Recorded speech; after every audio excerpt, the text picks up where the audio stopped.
Hey, friends, and welcome to another episode of Thriving Thoughts. I'm your host, Dr. Sherri. Words matter. Your words matter.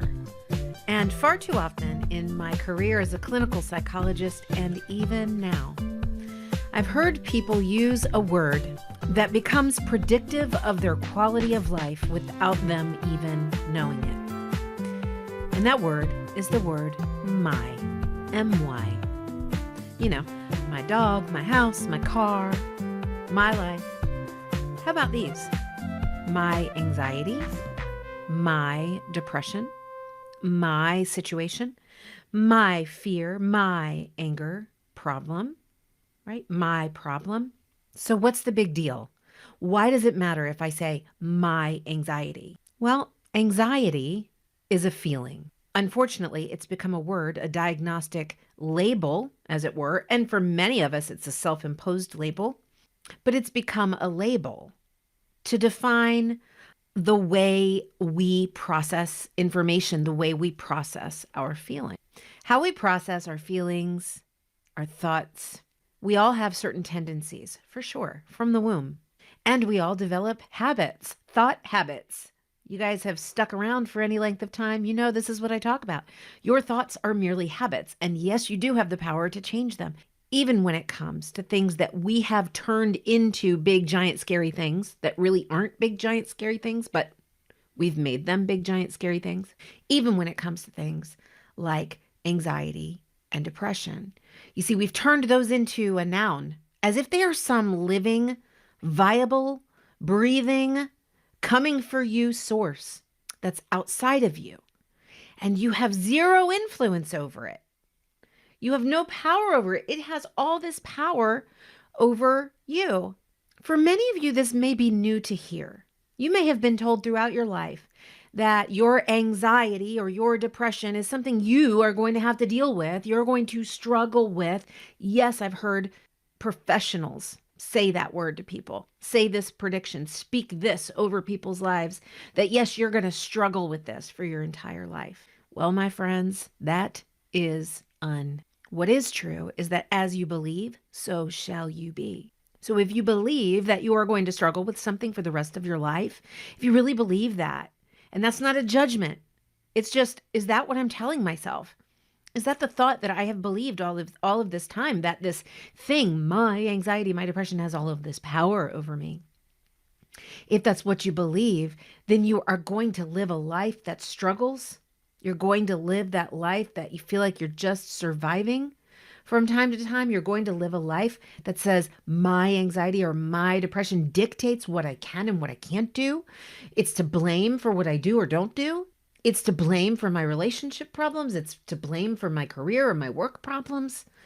No, friends. Anxiety, depression, those are feelings, and they're self-ascribed states. Basically, we apply this label to ourselves. We claim it with the word my, and we say it's mine, it's part of me. It becomes a part of our identity. When we claim ownership of something, like a feeling, we basically stop there. The thoughts stop there. Well, this is just my anxiety and this is my depression. Or, you've probably heard somebody say, my anxiety was so bad today, as if it's a runaway freight train. And listen, let me tell you, I know that stuff can be a runaway freight train in your minds. I've lived a lot of those moments, and I'm sure I'm going to live a lot more. But I do know this. I do know that when it comes, I choose to take power over it rather than become subservient to it, letting it own me because I choose to own it. So you'll never hear me say my anxiety. You'll hear me say, yes, I get anxious. That's a feeling I get. Yes, I have panic attacks. Yeah, I do. But it's not my panic attack problem. It's not my anxiety. Do I get sad? Yes. Have I been really sad in my life? Absolutely. But I don't claim it. I don't claim it as my own because I don't want it to stick around. And friends, when we call something our own, we cling to it unknowingly. I mean, nobody would say they want to cling to anxiety or they want to cling to depression. But when we use the word my and we cling to it, we take ownership, we actually personify a feeling. And we give that feeling power. And then that feeling has power over us.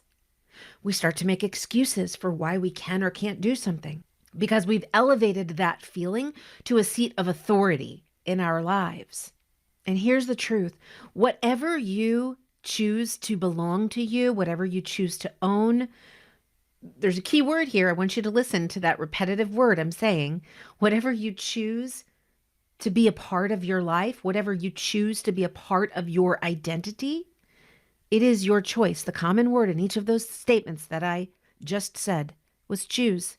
I am certainly not without compassion, friends. If you've been told a lie your whole life, that this thing has a grip on you, that it is yours, that it belongs to you, and that it is part of your identity and you will never get rid of it. If you've been told that lie, I have compassion for you.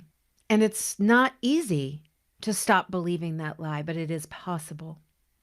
It's possible to begin to use your feelings for what they are, for information, not as fact, not as part of your identity, not as part of who you are, not as this living, viable force outside of you, of which you have no influence over. Friends, you have no control over the fears and the doubts and the angst and the wondering and the sadness and even dark, dark thoughts. You have no control over those thoughts when they come into your mind. That's just the way our brains work.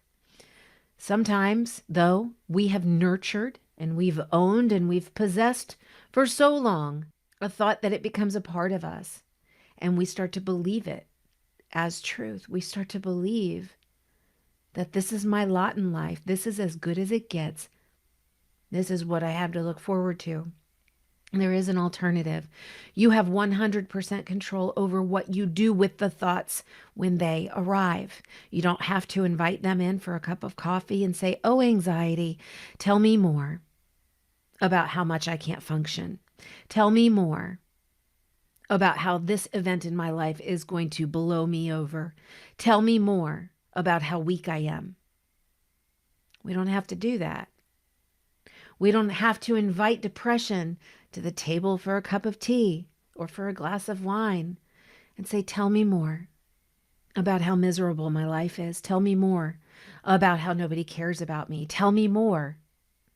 Because listen, when you invite those things in, you claim them as your own, you invite them to have a seat at your table, the table of your mind. You then begin to give them authority. And you then begin to lean in and listen as they snicker and snarl and wave their taunts in front of your face and steal every speck of joy that you have. Because that's what they'll do.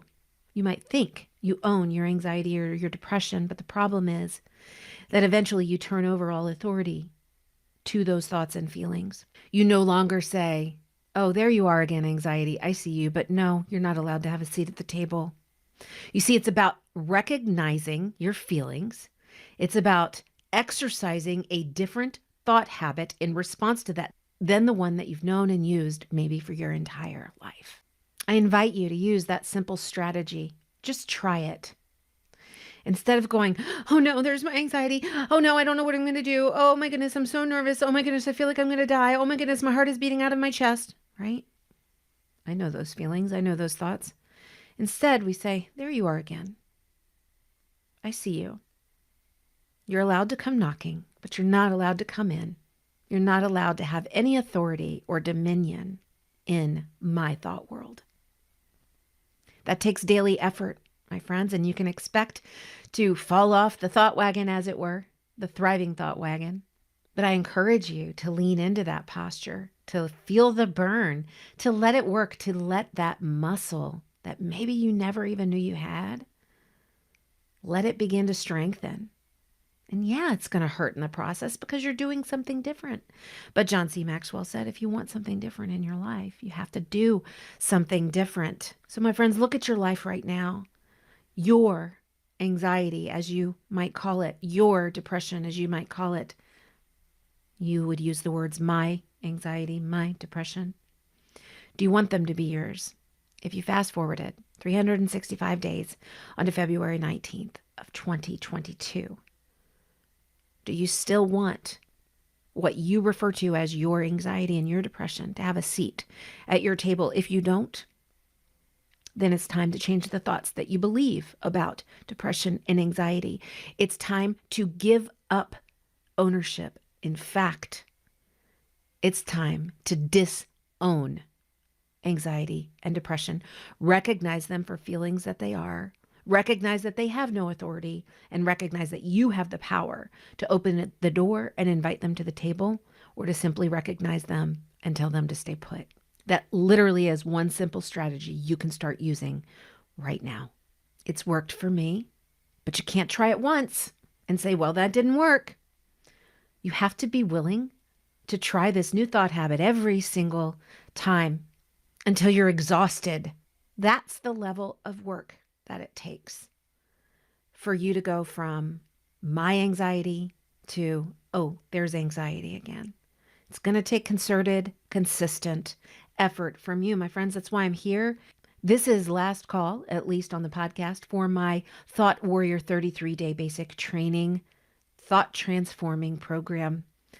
I'd love to have you there. You get me for 33 days to help you develop this habit. If you want to learn to really know what it means in your daily life to practically speak truth over the lies, to find out what the lies are in the first place. Find out, what am I believing? Is it true? Is it a lie?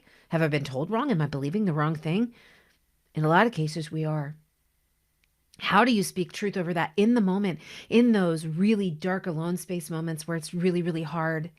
And how do you break free from those old habits that aren't serving you well, like laying claim or laying ownership to anxiety and depression?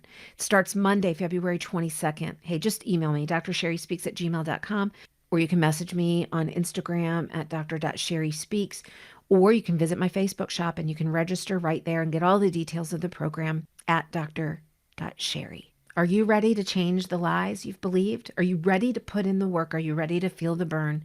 Join me for TW33. You will truly be transformed from thought victim to thought warrior.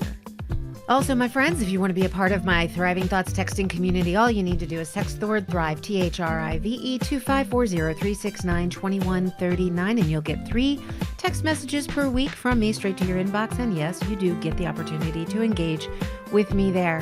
My friends, as always, I speak all these words to you with the truth in love. Until next time, my friends, remember to speak truth over the lies, and you too will thrive in any and every circumstance.